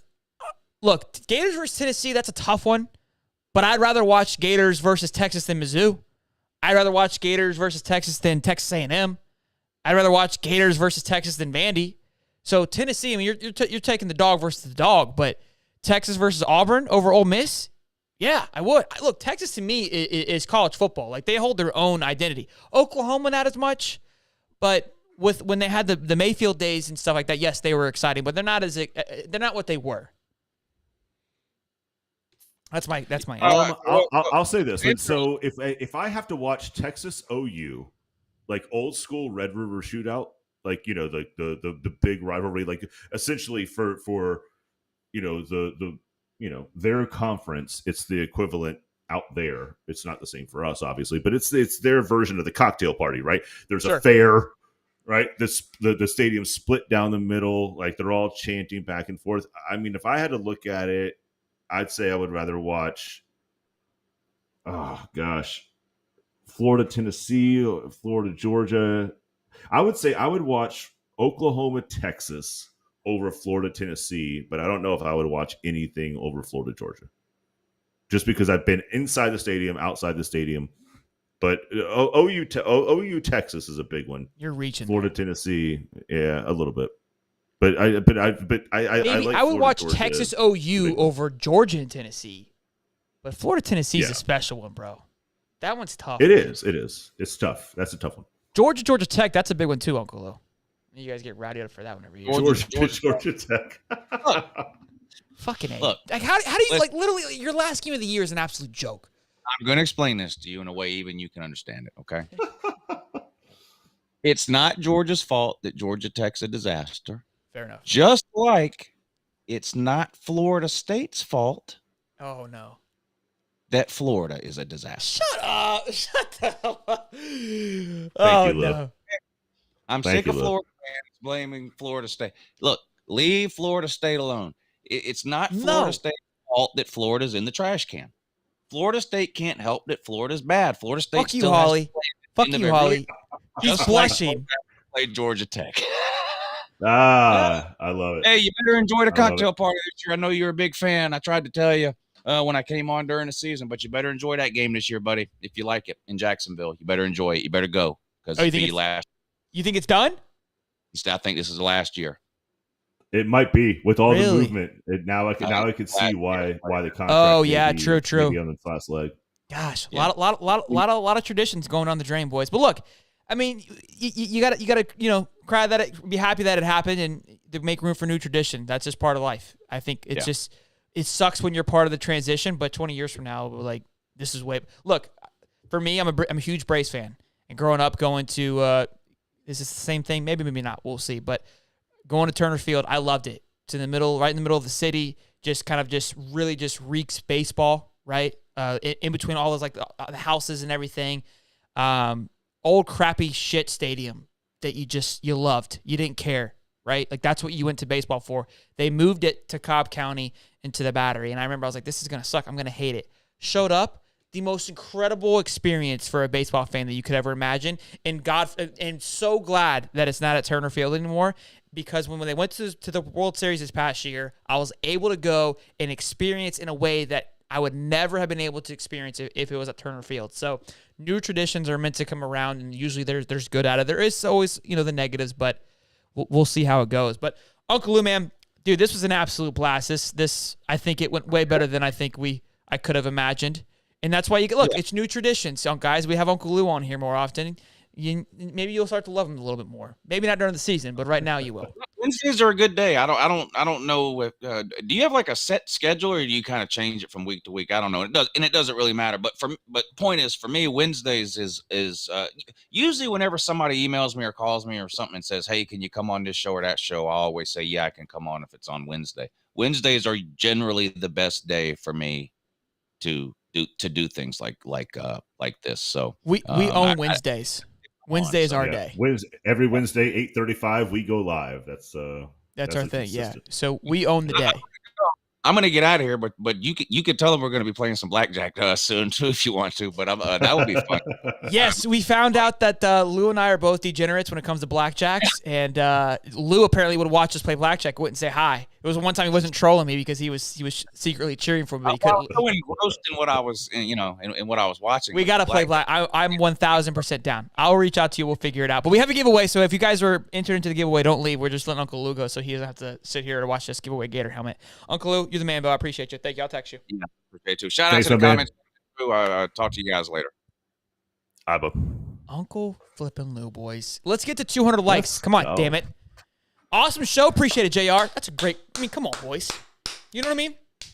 Give it up for Uncle Lou for coming on here, dealing with us. What's up, my man? I think. Look, this is why college football is great. Before we do the giveaway here, this is what it's all about. Like I saw a few people in the early on saying, "Why are we doing this? Why are we talking Georgia football?" Like, dude, this is what we're doing here, bro. Like, look, we love the Gators, but we're a sports podcast. We're gonna talk about all of it. We're gonna get down and dirty with it. You know what I mean? Like, this is what we're here for. So I appreciate the ones that hung out and stuck around. It looks like you got a treat. We had some fun and kind of got rolling there. Love you guys as always in the chat. You guys are always a blast. Love the comments, whether you're arguing, not arguing, talking shit. It's just always a good time. I wanted to say this really quick here because I feel like life moves pretty fast. And I know for a while we were cruising, we were getting a lot of subs, and we were hitting milestones, and it was happening at a really just kind of an organic pace. And now we're moving very quickly. And at times we can get consumed with how fast things are going and forget to appreciate how incredible what's happening to us and what we're able to do in this family that we're building. It's truly incredible. We just hit 3.5 million views on this channel. We literally hit 1 million like 2 months ago, and we've hit 2.5 in like just a little bit of time. And I didn't say thanks or anything because we are literally just going 100 miles an hour, and I've got such big plans for this thing, and I just see it and I go, we got to do more. We got to keep going. We got to keep grinding. We're almost at 12,000 subscribers. Hear me out. Like I'm feeling it in my throat right now. Okay, like this is what's crazy to me. Like it's unreal. Last February, okay, we were sitting here. I remember we were talking about Billy and coming in and being a new head coach. We were sitting here at probably 200 subscribers, maybe in February. A year later, we're almost at 12,000 subs with an incredible group of guys, an incredible family. Like it's hard to comprehend sometimes. So I just want to say, literally from the bottom of my heart, I don't know what else to say. That's why I do these giveaways, or how I can say thank you, and do what I can to give hats and play with you guys, and that's how I know how to say thanks. I don't know what else to do at this point. You know what I mean? Like we're overwhelmed with the love and support. Like it's unbelievable. I've grown and learned a lot. And you guys are amazing for hanging out with us and chit-chat with us for an hour and a half at once a week, if not more. So want to say from the bottom of my heart, thanks, and I really do love and appreciate you guys. Yeah, and to that point, Shelton, I mean, you and I, even back to, like you said, last February when we just had a couple of folks that, probably most of our family and friends that were just doing us a favor just to hop on here and watch us, Sure. be the jackasses that we are. And we could see it in the chat. Like, it was mostly people that we knew. But it started to grow. And it honestly became the thing that Shelton and I talked about when we didn't have these cameras on. And we spent a lot of time talking about what we wanted this to be and where we wanted this to go. And it always came back to, we just want to build this like little family thing that all like just kind of circles around the concept of just a couple guys and some other people who love sports as much as we do, all being a part of just the same concept and just hanging out with each other on a regular basis. And where it's gone in such a short amount of time is a testament to Shelton, not only you, but the everybody who's in the chat right now and everybody who's in the Discord and all the jokes that we make with one another. The fact that we all wake up and say good morning to one another and chime in and tell each other about like what's going on with our day to day. Like we've built what we were hoping we could do. And I think the results have been a little bit unfathomable in how much the people have bought into it and how much the family that we wanted in this whole thing has grown as fast as it has. So look, hats off to Shelton, hats off to the High Top family. It's the best night of the week. I look forward to it. As soon as we hang up on this, I look forward to next Wednesday and just anything that we can do in between. We love you guys. Thank you guys so very much. Absolutely. Appreciate it. You boys rock. All right. Before we all start crying here, let's get into it. We've got the giveaway to give here. So before we get into any of this, okay, well, we're going to get into this, but I got to explain it. So this is going to be a little finicky. Look, over 500 people, again, guys, overwhelmed. We don't know what the fuck to do with our hands. We're used to like 100 people, like 50 people. You didn't miss the giveaway, Garrett. You're just in time for the giveaway, Bubba. We usually do a duck race. I can only put 100 ducks in there, okay, mind you. And I don't know how to export 500 names out of Twitter. And I'm not about to go type each name out of Twitter either, okay? So what I did before when it was on Twitter is I just did a random little number thing, and then I scrolled down. Again, there's only 100 retweets. Counting between 100 wasn't that bad. I haven't found a better solution. So here's how this is going to work, okay? We have 29 retweets and like 498, 28 or 29 quoted tweets, and then 498 retweets. Holly will stay a 5-head. Holly will stay a 5-head from Dom. So that's where we're at. So I'm going to spin this massive wheel here that has over 526 submissions, and then I'm going to just count through Twitter whatever number it lands on. So 1 through 29 is the quoted tweets, and then starting at the retweets is like 30, whatever, etc. You guys, it'll make sense, I promise. That's all what I know. That's how I know how to do this. I'm going to try to make sure I do a little bit better next time. I guess I didn't really expect this to blow up like it did. I'm glad that it did. I think this is kind of sick. But here it is, the helmet, signed by everybody. Fresh to death, looking good. So here we go. Moment of truth. We're going to spin the wheel and get a number. And you have 48 hours. I'm going to not message you a link on Twitter. I'm sorry about the scam account, okay? I would never ask you to click on a link without sending you nudes first, okay? I'm not gonna ask for something without giving. But I will be messaging you, hey, you won. Just a very easy message, nothing crazy. And then we'll go from there. But if nobody responds in 48 hours, we'll do this charade again. Here we go, Steve. You ready? Oh boy. This is duck race on like crack. Meth. Yeah. Let's go. Oh, the music's on. Scared me.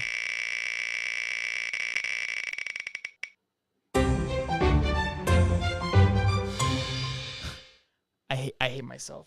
I have to count. I have to now count 319 fucking people. All right, guys. Buckle up.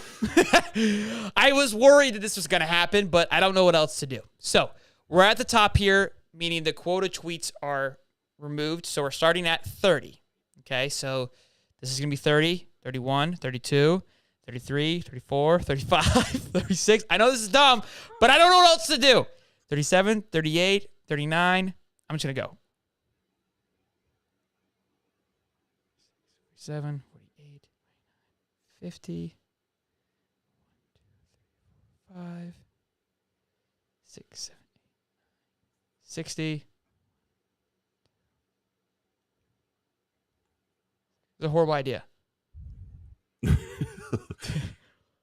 Call the 100 71, is a mile 72, marker. 73, 74, 75, 76, 77, 78, 79, 83, 84, 85, 86, 87, 88, 89, 90, 1, 2, 3, 4, 5, 6, 7, 8, 9, 100. Sorry, Jake. All right, so we're at 100.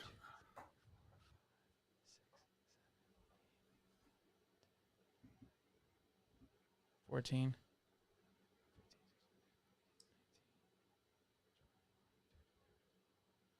What are the chat saying? They pissed. Well, they're pissed that they don't have a duck. Let's go down the list here. Alex Compton says, "Get to counting," which you're doing. Congrats on 319. We don't know who that is yet, Aaron Joyner. Dom said, "Don't skip me, bitch." What Dom, what did we skip? What did we skip? Jeremy Carpenter. My duck is on go-go juice. No, there's no ducks tonight, Jeremy. Sorry. We're on Shelton County. You're in a way worse scenario. Let's see here.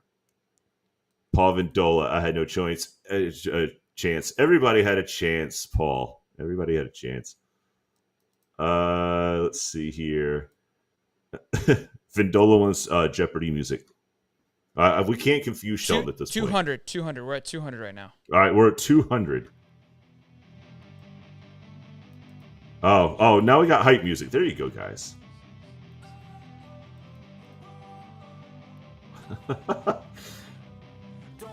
Cody said that his duck was on that EPO. He was ready. He was on that Legandrol. What was the quarterback that you guys had that they got popped for doing SARMs? Skinny white kid, gained like 25 pounds. Quit asking me questions. I'm not talking to you. You count. 250. Oh, here we go. Coach Kevin, thank you very much. Trav, we're working on it, baby. We're working on it.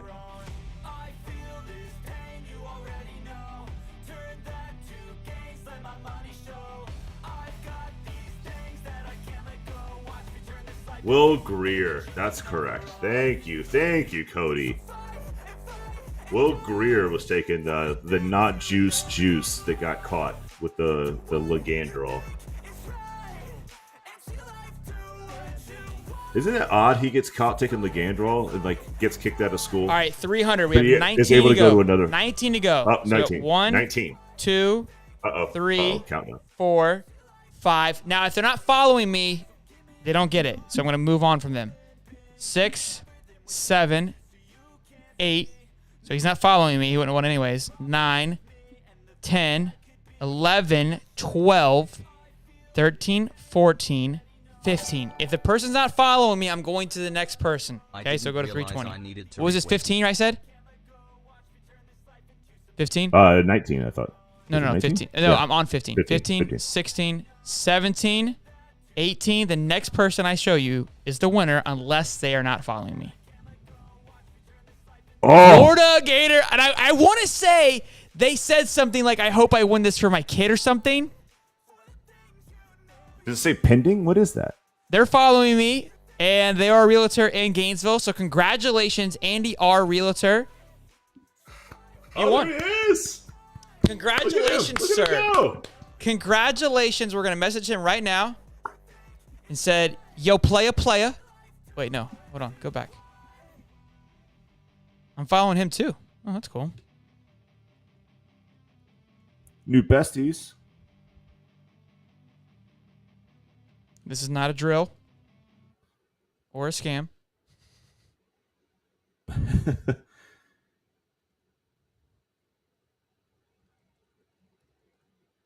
All right, boys. There it is. It's out there. It's out there. Kids. I appreciate all of you guys. Whoever all retweeted or whatever. We need 2 likes to get to 100, guys. Come on, show us some love. Is he here in the live chat? Right? Is he watching the show right now? You know what I mean? Like, come on, bro. I mean, how perfect would that be? To Tristan Creel, I didn't realize I needed to retweet. I mean, the rules are pretty simple, big guy. It's. That's how. Yeah, that's how. Ivy Mac says that's it. I'm switching to Uncle Lou. Ivy Mac, did you not see me go by your name? I was wondering if people are like, "Are we really sure Sean can count that high?" What's up, bro? I just did all that for you, and that's what you guys got to say. I mean, damn. Like, they're never happy. You know what I mean? Like, you count to 319 in front of live television. You're giving something away, and then you piss off 300. You piss off everyone else. One guy's happy through the roof. 318 people are pissed. Zach Tucker says 319 people. You didn't even pass me. Were you a quoted tweet, Zach? You could have been. Look, there's 200 people left that could have been up for grabs. I mean, there was over 500 retweets. So we could have done 9 duck races. I mean, there options. We were I was going to do that. I was going to do 5 duck races and then take the winner of each one. Problem is, I'm not typing in 500 names on my membership thing. I can export it. You know what I mean? So I think we need to recount. All right, bet. Bring back the duck race. Aaron, give me a comment, bro. I'm working on it. I'm doing the best that I can. I was like 310. Damn, Cliff. Why did you retweet so late, bro? That's on you. Hey, boys, I got to piss like a racehorse, okay? I'm literally exploding at the seams right here. Love you guys as always. Have a great night. Bangin', flippin' show. It's Wednesday in February, and we're busting the balls off the son of a bitch. I love it. Hey, come by tomorrow. We've got a new show, a new segment called Let Me Finish. With me and our buddy Austin, we're going to argue and yell at one another. It's a whole different style of what we do here. Different flavor, different taste. You guys are always going to be involved per usual. I'm going to get the fans involved probably later on. Going to be a great show. Just to kind of give you a little bit of insight, here's what it will look like tomorrow when you guys get here, because this is what we do. This is what you guys have to look forward to tomorrow night. Got a new setup, whole new thing. We're bringing the Jazz. We're bringing the Thunder. Guys, to 100K, we're going to get there, boys. Okay? We're getting the plaque. Keep growing the damn family. Love you guys as always. Till next time, I'm Sheldon. And I'm Holly. Boogity, boogity, boogity, boys. Let's go racing. Hey, Daytona 500 on Sunday, baby. Y'all better see y'all there. You ain't rubbing, you ain't racing. If you ain't rubbing, you ain't racing. Woo! Fight and die for the things you know you love. Do what you think is right, and see life do what you want. So fight and die for the things you know you love. Do what you think is right, and see life do what you want. So give me all the scars, I'm a human being. Cover them with tattoos so you can't